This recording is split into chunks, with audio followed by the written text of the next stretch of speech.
everyone, it's Cindy. Welcome back to Studioloo. I'm here with the next wander with Beatrix Potter. So I was going through my library this morning looking for some books that I've already read that I could put into my little free library to get rid of. And I came across the Beatrix Potter needlepoint book by Pat Mancini. So I thought I would share that with you in the interest of this being a little deep dive into Beatrix Potter.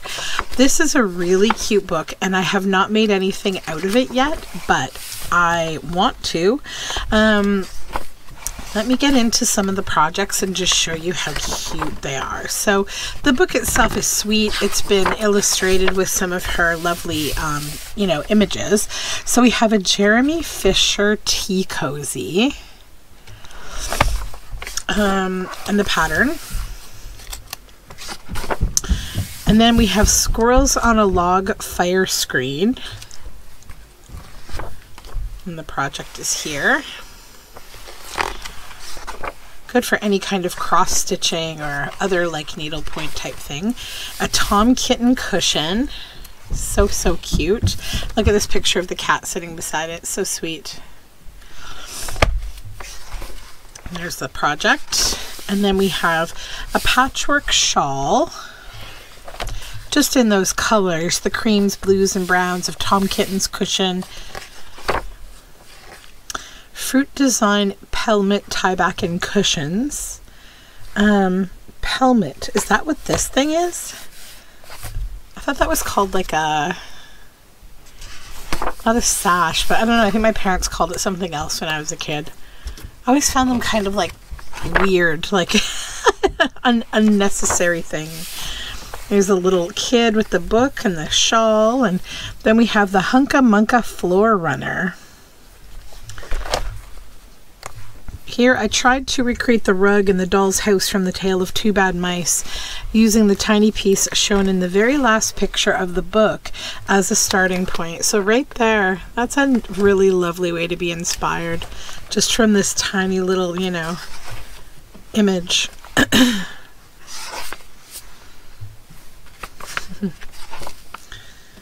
The Hunka Munka table runner displayed on Beatrix Potter's own dresser at Hilltop. A floral stool cover. The Tailor of Gloucester upholstered chair seat. So that's pretty cool. And we have this, of course, in one of the scrapbooks. I worked on that in the last video. And there, of course, is the pattern for that. A lacy stole. Pretty. I guess they're going off of the little mouse, the Tailor of Gloucester, set in the time of swords and periwigs, and full-skirted coats with flowered lappets inspired me to create this beautiful lacy evening stole. The photograph on page 50, which is back here, shows how well it complements the tapestry stool cover and work bag. 50 is this one. So that right there is the stole, the work bag, and the chair cover. We have the Tailor of Gloucester mouse picture from this beautiful image, of course. It's one of my favorites, I think, of Beatrix Potter. A Lakeland landscape picture, March clouds over Ennard Ale.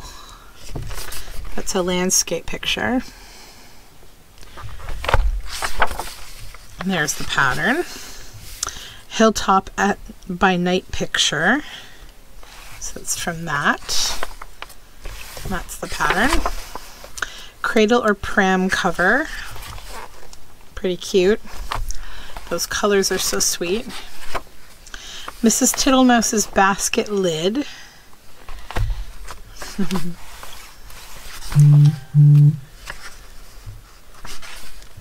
The fungi and rose hips basket lid. That's nice. Cottage Afghan.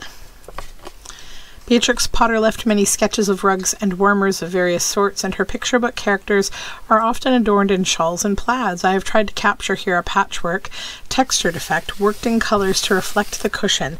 The Afghan looks wonderful against the dark oak and is lovely to snuggle around you on a cold winter's evening. So there's that beautiful plaid. Oh, the sad rabbit cushion. Look how cute. Didn't even notice that.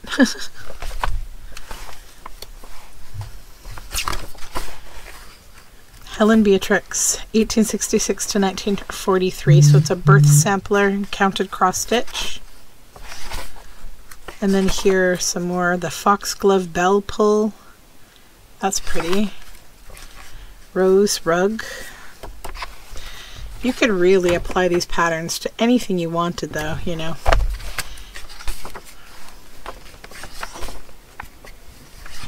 Rose tablecloth, beautiful embroidery. A pansy rug. Oh, how wonderful. A stitched rug. Look at that. There's the pansies. Studies of pansy flowers were painted by Beatrix Potter in June 1909. And there's the pattern. See, this is the kind of thing I want to make. The pansy waste paper bin panel. Imagine that on a journal cover. How beautiful. Checked mohair rug. Mrs. Tiggy Winkle wall hanging. So cute. And there's the pattern, of course. The robin card. Counted cross stitch. Right there. We also have a Jemima Puddle Duck card. A Heart Ease miniature picture. Tulip cushion. Tabitha Twitchett's garden miniature picture.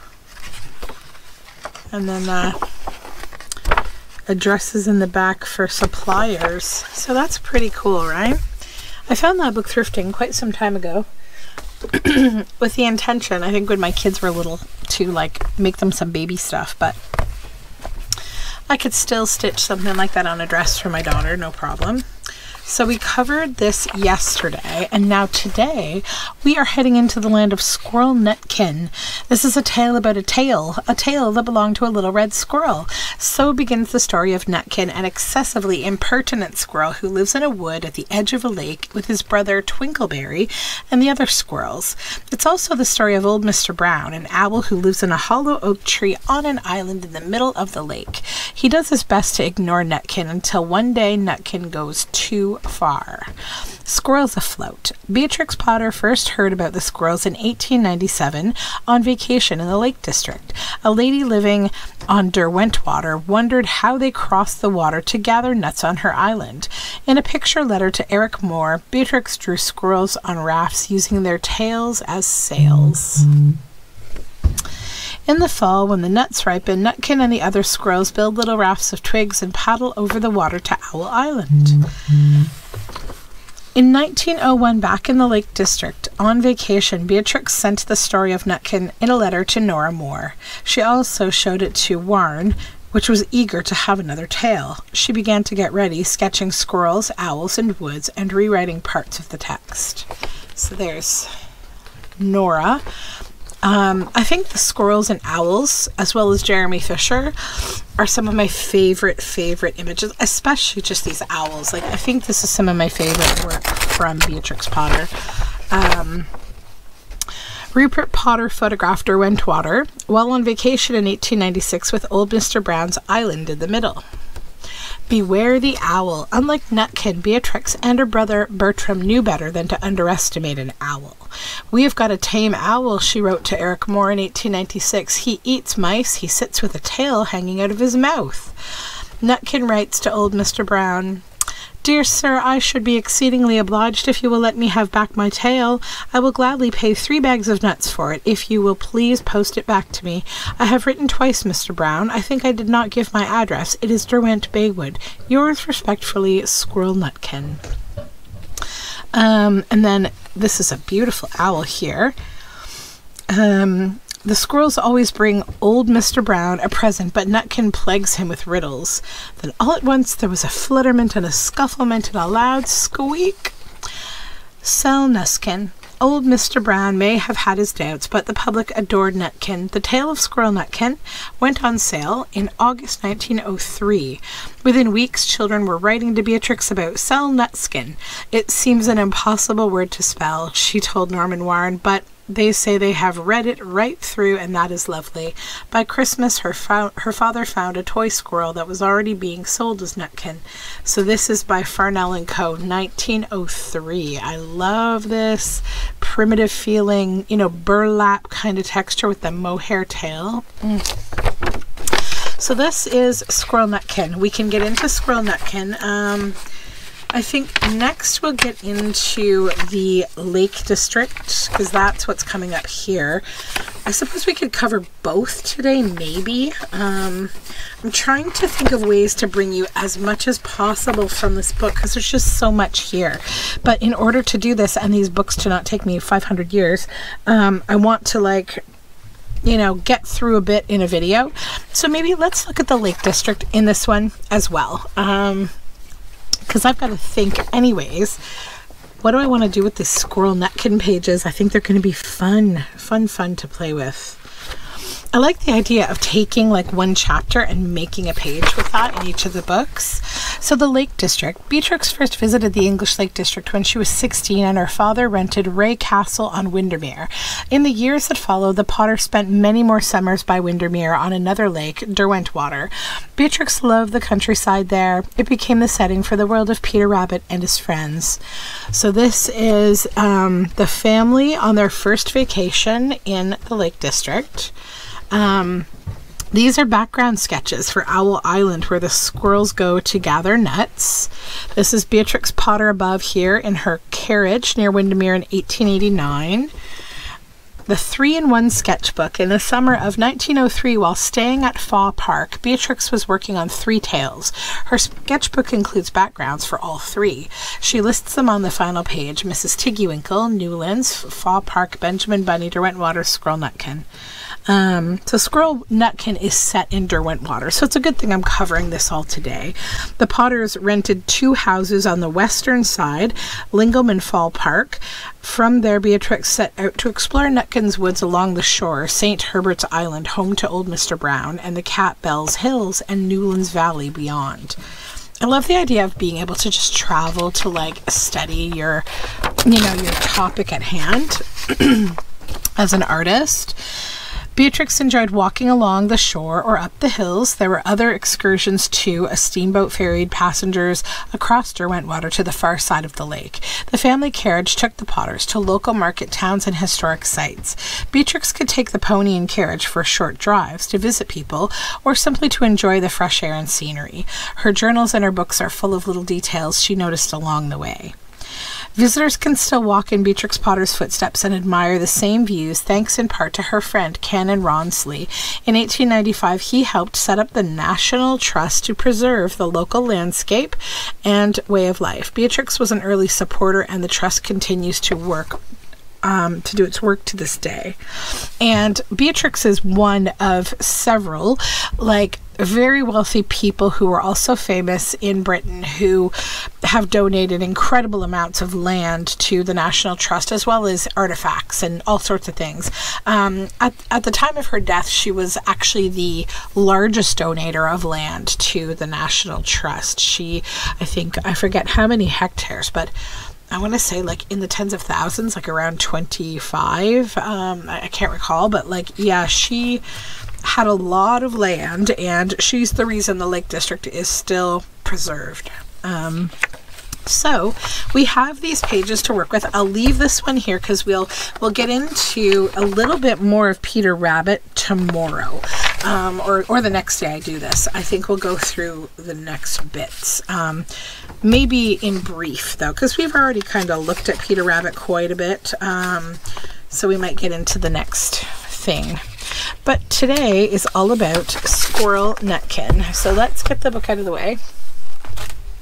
And then it's time to look at our sort of our assets. So it's nice that this is 2 pages, because I'm actually going to just break it up that way. This is for scrapbook 1 and 2. And the nice thing is I can choose, you know, everything. I can use everything. So we'll take this little squirrel out here.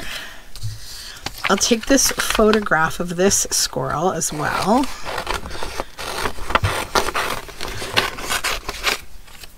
I think I'll take the raft image.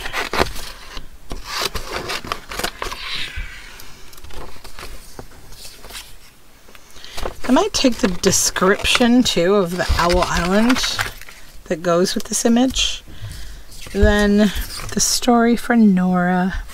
Let's just take this as a whole, and we might do something with like this whole thing. I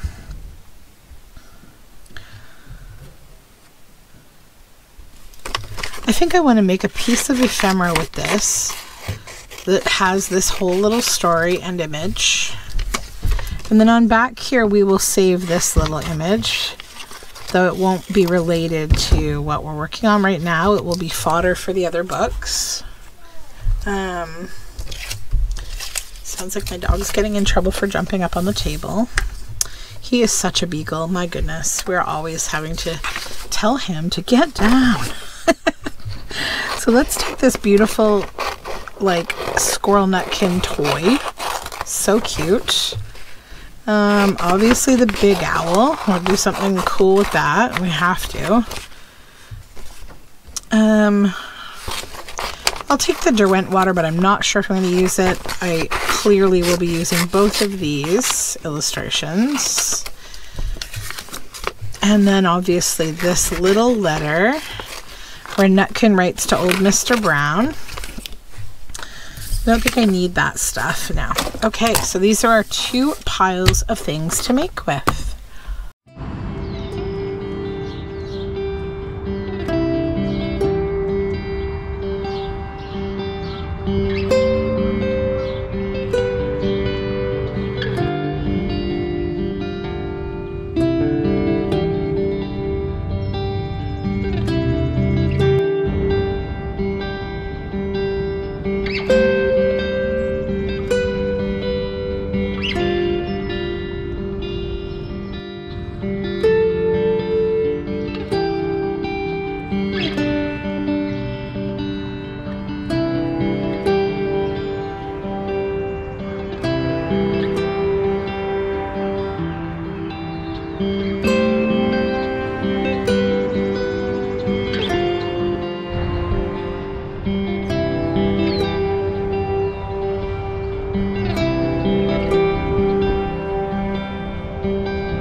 Okay, I am back. I have like fussy cut out and backed the things for each book so that we can be a little more get it done. And I've got the signature from the first volume. I just have to find out what page I want to put this on. Oopsie.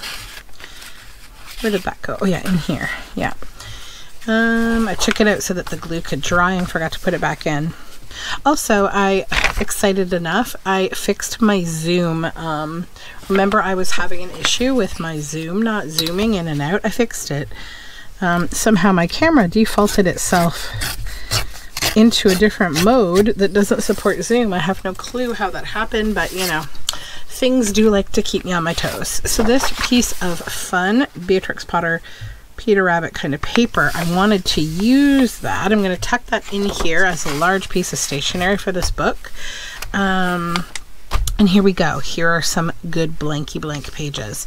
Now I think what I'll do, I might, do I want to go on here or on here? I might go in here because this provides kind of a nice background already. And I think I want to use that as a pocket. And then I might add this little Nora right here on here. But I was also thinking of making that a pocket. So we could honestly make this sort of a 2-page sort of spread.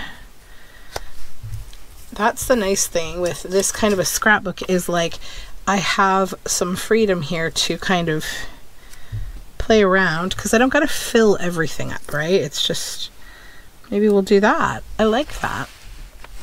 So we'll have just a simple pocket here and then the rest over here, lots of writing space, places to tuck things.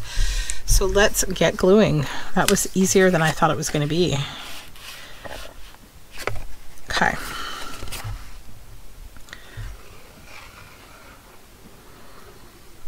Maybe I shouldn't go so far this way. I'll just go like that so that that top stays open. There we go.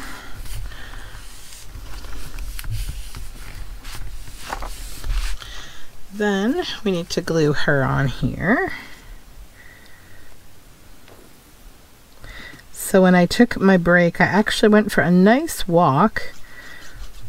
I saw some squirrels. I walked in a couple places. So first we had some lunch, and then we walked at our local graveyard where we like to do lots of walking and lots of trash pickup and stuff. And we also took a walk at this really lovely garden nearby that's run by the Horticultural Society, and they have a nice garden like co-op there, and had a really nice little walk there. And I saw so at the graveyard, it's so strange. So we walk at the graveyard all the time, and this particular graveyard is usually utterly racked with squirrels. There's so many of them. They're everywhere. And gray squirrels and black squirrels, even though they're the same breed of squirrel, they're just, they vary in color. I didn't know that for a long time, but that's the case. So there's usually tons, but there was almost none yesterday. There was like a couple black squirrels, and they were way more scared than I have ever kind of seen them. Like they're usually like, they'll kind of stay still in their tree and eat while you're there and not really feel bothered. But these squirrels yesterday would not come down from the high upper part of the tree. And like, I mean, we see them like, you know, a lot there. Like usually they're pretty unbothered by us, but they just seemed kind of unsettled yesterday. And we do often see hawks there. So we were like, I had said like a couple days ago when we walked there, I said to my husband, like, seems like maybe there could be some extra birds of prey hanging around. All right, so yeah, that page is done. We'll move on to the other scrapbook now with these bits. So yeah, like it was really weird. Then oddly enough, when we were walking, we saw a rat in the graveyard, which I've never seen before. I wouldn't even anticipate a rat to hang around a graveyard because like there's not much in the way of a food source, although there are neighborhoods around the graveyard. And you know, a lot of rats and mice are being pushed out of their normal kind of stomping grounds, nesting grounds, because of, you know, neighborhoods being built, just like all other wildlife. People, I think, often are like, rats are treated with such taboo, right? People are grossed out by them, scared of them, whatever, because I mean, they can be quite harmful, but like, they're just like any other wildlife. Like, they live everywhere that other wildlife live. And so it was a little weird, but yeah, we saw a completely, you know, destroyed kind of rat. And so I'm thinking now that maybe there have been some birds of prey, like more than normal, kind of hanging around. Was not anticipating seeing that. It was like, whoa, but yeah. But then when we went to the garden, I saw a really cute squirrel. And then when we got home, of course, there was an adorable gray squirrel in my backyard because my they like to hang around the bottom of my bird feeder because sometimes the birds will knock the big things out of there, like for them. So the other thing I want to do, I want to fill this pocket, and I want to do it with this. And I think I'm actually going to be moving on to the next signature for the other squirrel stuff. So let's just take a little planned break to make the ephemera for that.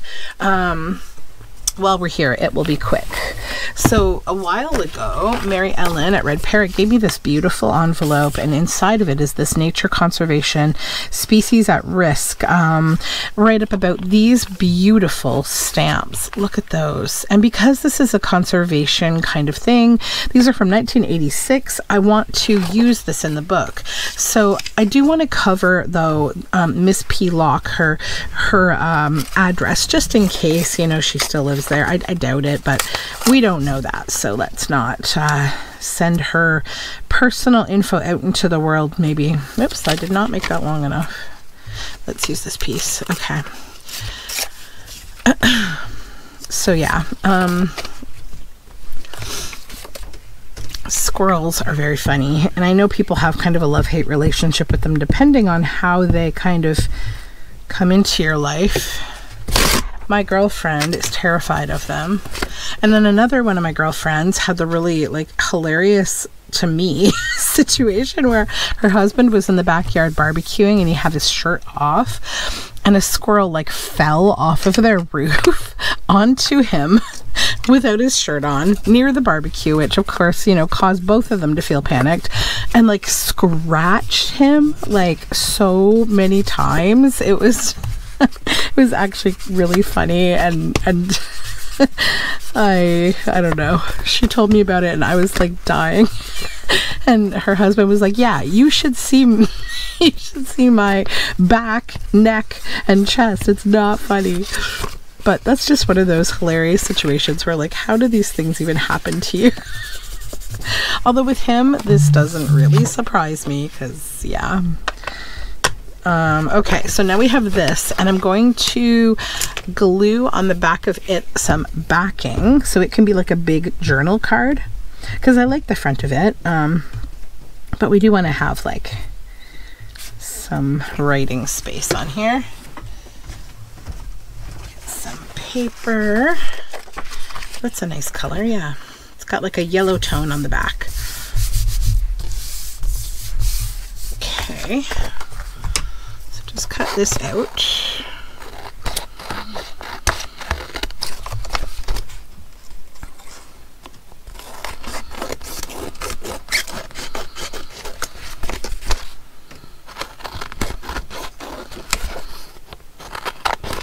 This owl can be old Mr. Brown.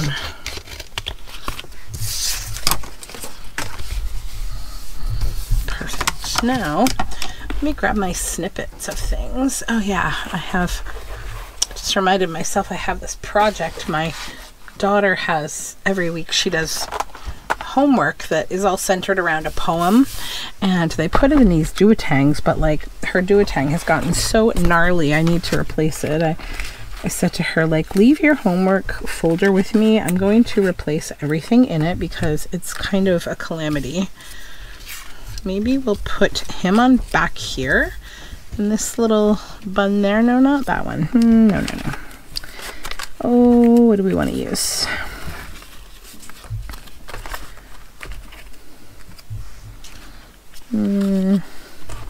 Maybe one of these little birds, these little sparrows.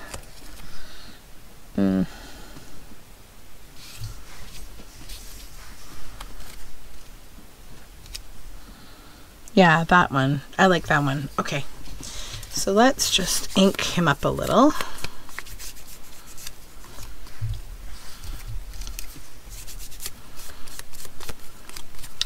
So for those of you who are like, where's Tuesday 10? What's going on? It's coming back. It is. I've been making like these videos, these shorter videos. First of all, because I'm trying to work on these journals and I want to do it with you, and I want to do this series and I can't spend the whole day filming, but also I've taken just a little break for a couple weeks from Tuesday 10, just while my voice recovers. Like, you can probably still hear that I'm a little hoarse still. I can't push the ticket too much, so these videos allow me to make a little bit of a shorter kind of segmented video, whereas Tuesday 10 I kind of need to stick with it and get it done. But it'll be back. It's never going to go away completely. There will be breaks, as there's always been, but it will be back. And for those of you who are Patreons of mine, we have a mini version of Tuesday 10 called Handful of Scraps. And I am filming a new episode of that today, so it may even hit Patreon before this video hits YouTube, depending on my schedule. I would like to do that so that it's up tomorrow from when I'm filming this. What am I looking for? My corner rounder. Here it is. Yeah, because I know that those videos are important to people. But I can tell you also, my Mayhem May videos are going to be sort of like that, right? It's going to be me taking some weird thing and making something. So yeah, hopefully I can entertain you in a few different ways.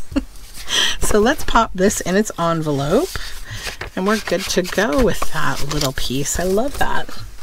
Okay, I need my signature back. I need to clean my little side table off. I've got my drum carder sitting on it and I need to move it so I can like use the space there for Beatrix Potter stuff. I've got so much hanging around. Okay, so that's done. Now let's get into Squirrel page numero 2. And it's probably this Too Bad Mice signature here that we're going to put it in. I just have to validate that. Oh, so this piece I made also with those granulating watercolors that I showed you in one of my past videos. So we have the weasel. Here we have a tuck spot that needs something. I don't know if I have anything else made yet. I'm just checking though, because I do kind of randomly make things. No, it does not appear so. I have all sorts of stuff set aside to be making with, but I have not made. So we don't have anything for that yet. This could be a good squirrel page. But let's just forge ahead and see what's in the middle of this. Oh yes, this beautiful. Beautiful. I think I want to do squirrel here. Squirrels here. Or not, yeah, squirrels. The Squirrel Nutkin bit of the book. Right there. So let's get rid of the rest of volume 2. Oh, these books are going to be big and fabulous, I think. I'm really enjoying them. I hope you are too. Okay, so let's lay out all our pieces. So we have this owl. I need to ink some of it to see how that's going to look and what else I might want to do with it. I don't know yet. Now I've got this bit about the squirrels being afloat. I've got this little cute little owl here, or squirrel. Here we have this. Not there. Okay, we got this little bitsy, and we have the old brown Esquire.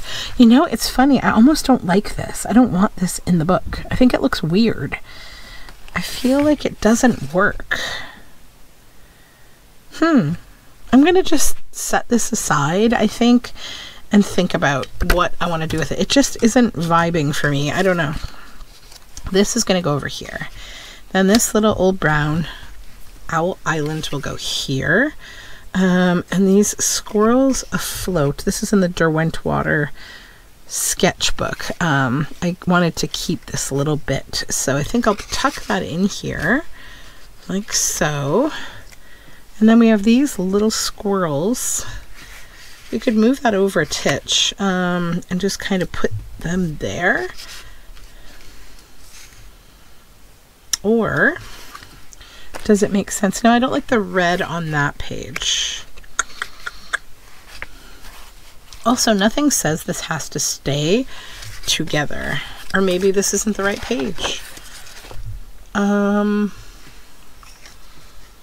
I mean, potentially we only need one page to do what I want to do here too. Let's see. So if that pocket were to go here, this were to go here, and we were to do another little tuck spot with this, yeah, you know what? I kind of like that better. That there. And then I might just put, oh, I need to bring you in frame. I'm so sorry. Here we go. I just put some scrap letter here with it, or not letter, but this is an old handwritten bit of ledger, and I might just put that there because it kind of goes with the whole letter writing concept. So let's glue this stuff down. I think that's what I want to do.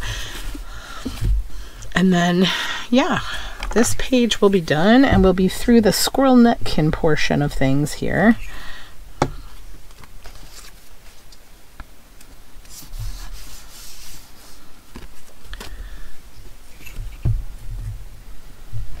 Had such a funny morning at the bus stop with my daughter. So some kid has abandoned an electric, like those little electric SUV style cars that little kids ride around in.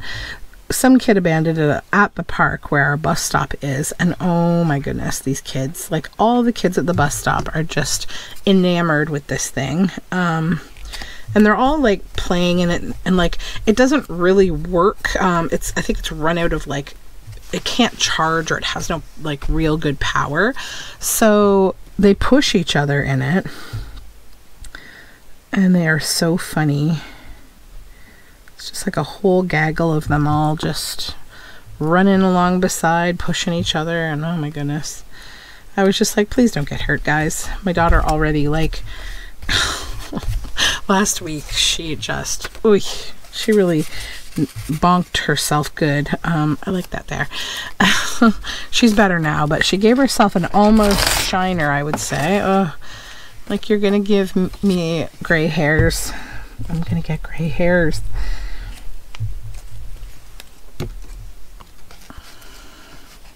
But I gotta say, she is nowhere near what I was like. I gotta say, I'm a little lucky there. She is not yet, anyways. I've made sure not to tell her any stories about what I used to be like, because I have no desire for that that situation to start. Let's keep that a secret. My dad likes to make jokes like about, oh, I'm gonna get her a go-kart, and I'm like, no, we're not doing that. I would like my children to stay fully without broken bones, please. Okay, maybe we should round the edges of this to just kind of soften it a little. I need it on the 1/4 inch, so I don't want the big, huge. That's better.